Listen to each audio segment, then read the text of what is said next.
Selamat siang, perkenalkan nama saya Noesli Jawanti Sihite. Di sini saya akan memaparkan sebuah teori ekonomi yang dikemukakan oleh Hermann Hendrik Goosen, yaitu teori Goosen atau hukum Goosen. Berikut pemaparannya. Yang pertama, hukum Goosen 1, yang berbunyi, jika jumlah suatu barang yang dikonsumsi dalam jangka waktu tertentu terus ditambah, maka kepuasan total yang diperoleh juga bertambah. Akan tetapi, kepuasan marginal akan semakin berkurang. Bahkan bila konsumsi terus dilakukan, pada akhirnya tambahan kepuasan yang diperoleh akan menjadi negatif dan kepuasan total menjadi berkurang. Sebagai contoh, ketika saya siap olahraga, saya merasa haus, lalu saya membeli minuman dingin. Setelah minum 1 botol, rasa haus saya sudah berkurang. Setelah itu saya tambah lagi 1 botol. Maka dari botol kedua saya memperoleh marginal utility. Seterusnya saya akan mendapatkan marginal utility dari setiap botol yang saya minum. Namun pada titik tertentu, pada botol berikutnya, saya sudah merasa kembung tetapi tetap minum. Disinilah terjadi penurunan marginal utility karena saya sudah tidak haus lagi tetapi menjadi mual.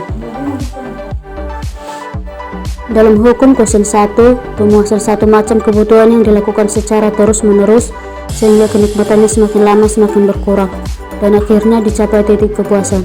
Namun, hukum Goosen 1 mempunyai kelemahan. Dalam praktik, orang tidak akan memuaskan satu macam kebutuhan sampai sepuas-puasnya, tetapi setelah mencapai titik kepuasan tertentu akan menyusul kebutuhan yang lainnya. Hal ini karena kebutuhan itu bermacam-macam, maka hukum Goosen 1 dilengkapi dengan hukum Goosen 2. Yang kedua, hukum Goosen 2. Dengan sumber dana terbatas, konsumen harus mencari kombinasi unik dari berbagai jenis barang agar semua kebutuhannya bisa terpenuhi dan kepuasan maksimal bisa tercapai. Maka masalah tersebut dirumuskan dalam hukum Goosen 2 yang berbunyi, seorang konsumen akan membagi-bagi pengeluaran uangnya untuk membeli berbagai macam barang sedemikian rupa sampai kebutuhannya terpenuhi secara seimbang.